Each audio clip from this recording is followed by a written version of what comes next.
아마도 여러분은 밴드 오브 브라더스 미니 시리즈의 그 장면들을 기억하실 겁니다.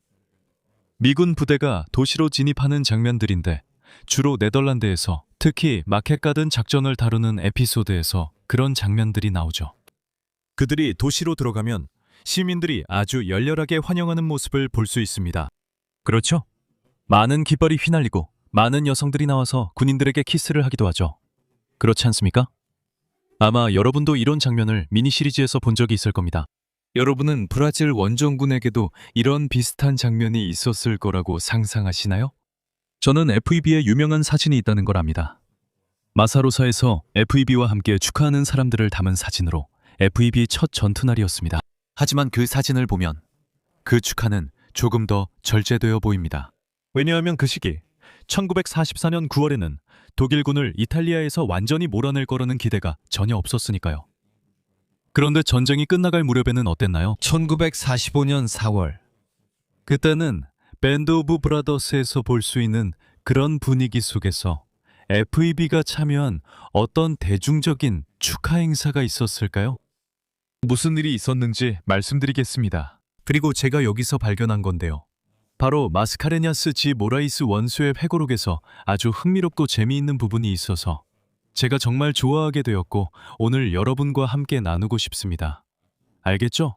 그리고 미리 말씀드리자면 이 부분뿐만 아니라 다른 이야기들도 브라질 원정군의 전체 역사를 이해하려면 저희가 지금 진행 중인 제2차 세계대전 속 브라질 강의에서 모두 배울 수 있습니다. 저희는 매주 화요일과 목요일 저녁 8시에 수업이 있고 바로 오늘도 수업이 있습니다.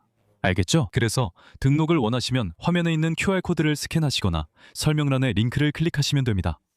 자, 그럼 이제 무슨 일이 언제 일어났는지 보여드리겠습니다. 알겠죠? 여기 이 지도 좀 보세요. 이 구글 맵 보여. 자, 여기 우리가 보고 있는 도시는 파르마입니다. 맞죠? 그리고 여기가 포강 계곡입니다. 더 잘 이해할 수 있도록 위성 화면으로 바꿔볼게요. 포강 계곡은 아펜니노 산맥 북쪽에 있습니다. 여기 아펜니노 산맥 보이시죠? 맞죠? 그래서 여기 우리가 보고 있는 곳이 바로 포강 계곡입니다. 우리는 이미 1945년 4월 말, 즉 4월의 후반부에 대해 이야기하고 있습니다. 그때 원정군이 여기 비뇨라 지역의 산악지대를 출발해서 포강 계곡에 도달했습니다. 우리 이야기의 이 부분에서 마스카레냐스 지 모라이스, 즉 마스카레냐스 지 모라이스 장군이 이 전역의 마지막 국면에서 상황 전개에 매우 중요한 결정을 내렸습니다. 그는 사단 포병의 트럭을 이용해서 브라질 병사들을 트럭으로 수송하기로 결정했습니다. 포병 병사들을 포병 트럭으로 수송한 것입니다. 즉, 이 포병 트럭들은 하루에도 여러 번 왔다 갔다 하면서 각 대대마다 병사들을 수송해야 했어요. 왜냐하면 사단 전체를 수송할 만한 트럭이 충분하지 않았기 때문이죠.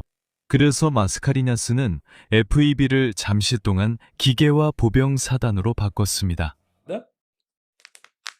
그래서 대대마다 아주 빠르게 전진할 수 있었습니다. 그래서 이탈리아 북서부 지역의 도시들을 아주 빠르게 점령하면서 프랑스 국경까지 진격했습니다. 바로 이쪽 방향입니다.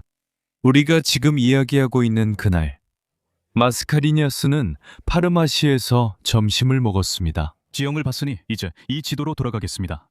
이게 더 명확할 거예요. 파르마시에서 찰스 볼터 장군과 함께 있었는데 그는 미군 제34 보병사단의 지휘관이었습니다. FEB와 제34사단만이 여기 9번 도로를 따라 이탈리아 북서쪽으로 향하고 있었습니다. 나머지 미군 제5군은 북쪽으로 향하고 있었습니다.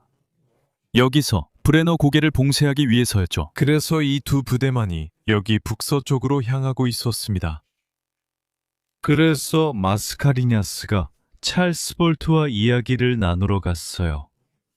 앞으로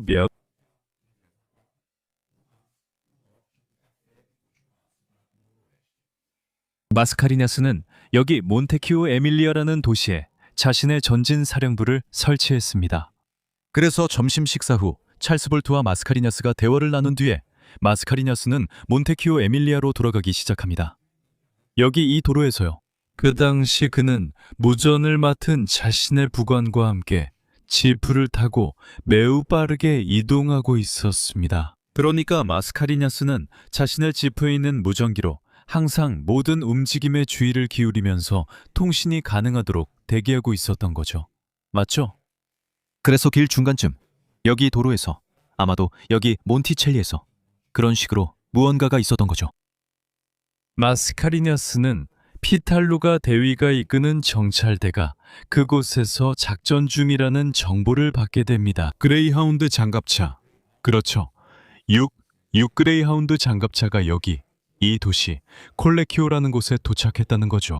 그리고 이 콜레키오라는 도시 바로 여기 콜레키오 남쪽 지역에서 브라질 장갑차가 독일 정찰 장갑차와 마주쳤습니다. 그것들도 역시 바퀴 달린 장갑차였습니다. 그리고 이 장갑차들과 여기 콜레키오시에서 전투를 벌였습니다. 이 말은 즉 그들이 전날 보고되었던 한 사단의 선도부대를 마주쳤다는 뜻입니다. 그 부대가 라스페치아에서 파르마 지역을 거쳐 이탈리아 북부로 도망치고 후퇴하고 있다는 것이었습니다.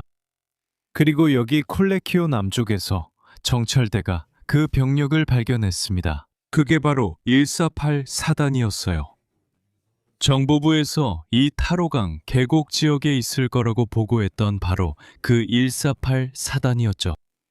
그런데 정찰대는 혼자였어요. 정찰대와 함께 보병이 없었거든요. 그들은 거기서 그냥 사격을 하면서 도망치는 수밖에 없었죠. 거길 선봉대의 반격. 그러니까 역공격에서 도망치는 수밖에 없었죠. 그래서 마스카레냐스는 즉시 명령을 내립니다. 뭘 위한 명령이었을까요? 왜냐하면 제11년대 제2대대 그러니까 미나스 제라이스의 상주앙델레이 연대 제2대대가 당시 오를란도 하마쟁 소령의 지휘하에 있었기 때문입니다. 즉시 콜레키오로 가라는 명령이었습니다. 왜일까요? 그는 제2대대가 바로 이 도시 상폴로 데엔자에 막 도착했다는 것을 알고 있었기 때문입니다. 이 도시는 엔자 강가에 위치해 있는데 바로 이 강입니다. 이 강은 포강의 지류죠.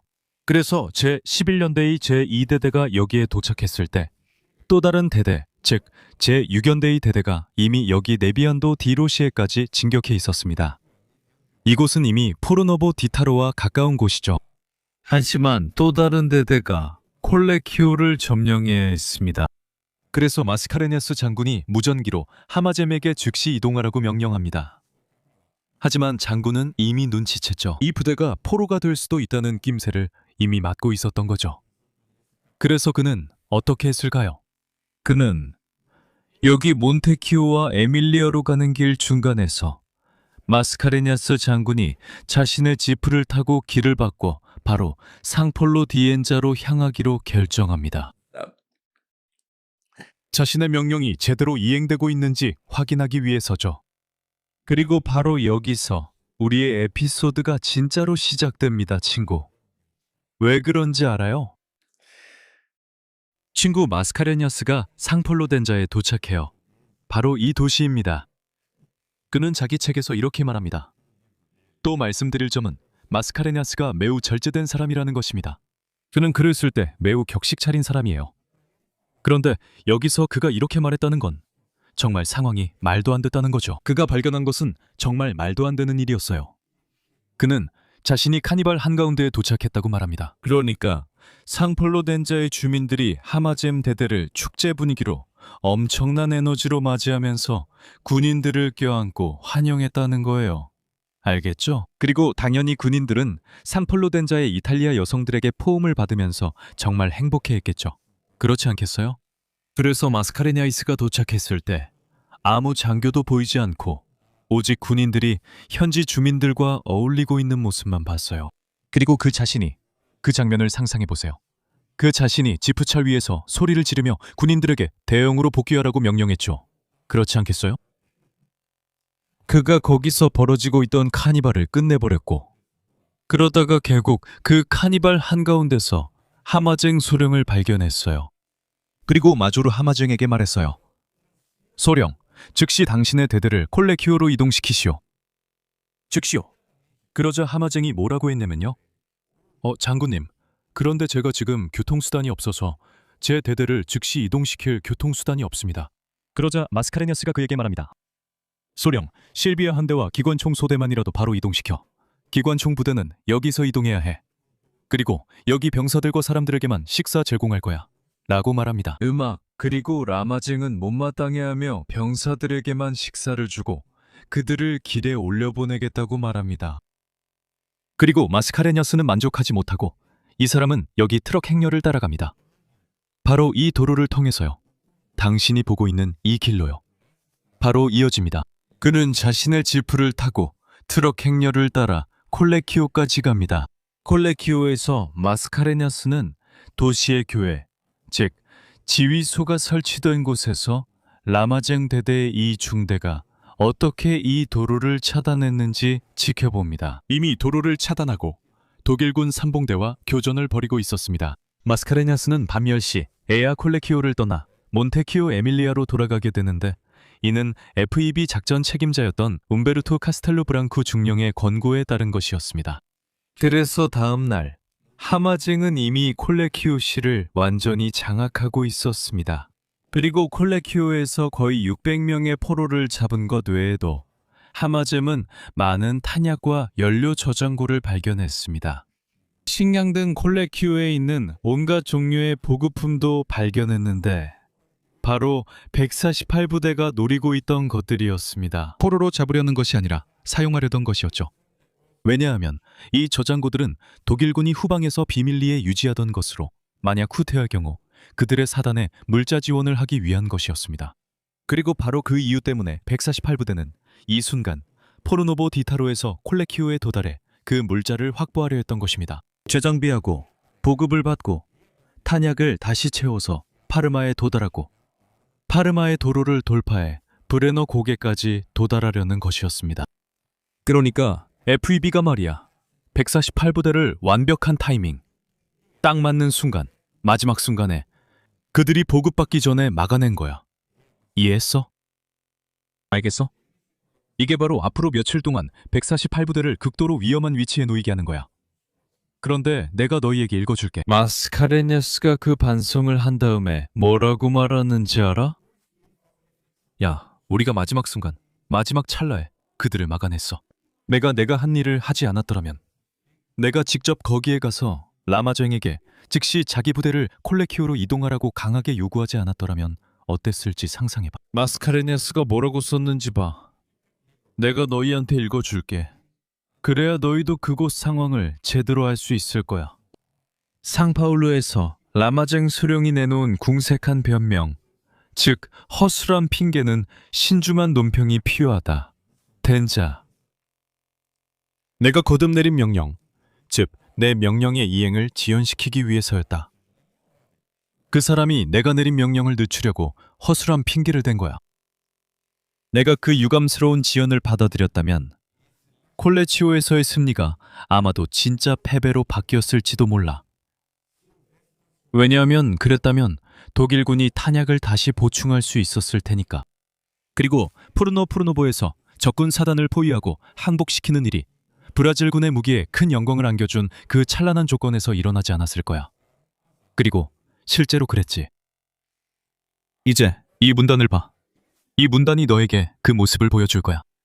전투 중에 승리한 부대가 적에게 억압받던 마을과 도시를 해방시킬 때 상파울루, 덴자, 그들의 지도자들, 지휘관들은 매혹적인 주민들의 유혹에 휘둘릴 수밖에 없다. 그들의 지도자들은 유혹에 빠질 수 있고 매혹적인 주민들의 매력에 휘둘릴 수 있지 사회적 약속을 만들게 되고 이런 사회적 약속들이 작전에 지장을 줄 수 있어. 이제 이해했지? 이제 마스카레냐스 지 모라이스가 이 말로 무슨 뜻을 전하려는지, 라마젬의 변명과 관련해서 무슨 말을 하려는지 이해했지? 라마젬이 왜 그렇게 행동했는지, 왜 명령을 미루고 대충 하려고 했는지 알겠지? 그 매혹적인 주민들이 누구야? 야, 여기서 분명해졌잖아. 마스카레냐스가 회고록에서 아무리 신사적으로 썼다 해도 라마쟁은 이미 어떤 아가씨와 함께 있었고 곧 사회적 약속에 가려고 했던 거야. 그게 작전 진행에 방해가 될 수도 있었지. 이런 종류의 이야기는 거의 알지 못하지?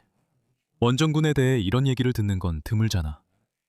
그래서 이런 걸 아는 게 정말 흥미로운 거지. 그렇지? 왜냐하면 이런 이야기가 FEB의 작전을 인간적으로 만들어주고 브라질 병사를 네가 이미 알고 있는 2차 세계대전의 현실 속에 놓아주기 때문이야. 그렇지. 네가 단순히 영화에서 보거나 미니 시리즈에서 보는 것처럼, 우리가 밴드 오브 브라더스에서 봤던 것처럼, 그리고 여러 다른 영화들에서 봤던 것처럼 말이야. 그렇지? 재미있지? 이런 걸 알아서 정말 좋아. 그리고 내가 했던 초대를 다시 강조할게. 만약 네가 이런 것들, 즉 브라질 원정군의 역사에 대해 더 잘 이해하고 싶고 브라질이 2차 세계대전에서 겪었던 모든 일을 순서대로 알고 싶다면 우리 강좌에 들어와서 등록해. 그러면 모든 걸 알 수 있을 거야. 등록은 계속 열려 있으니까 오늘 바로 강좌를 신청해서 내가 지금까지 했던 모든 수업을 볼 수 있어. 알겠지? 화면에 있는 QR코드를 스캔하면 돼. 설명에 있는 링크를 클릭하면 돼. 거기서 기다릴게.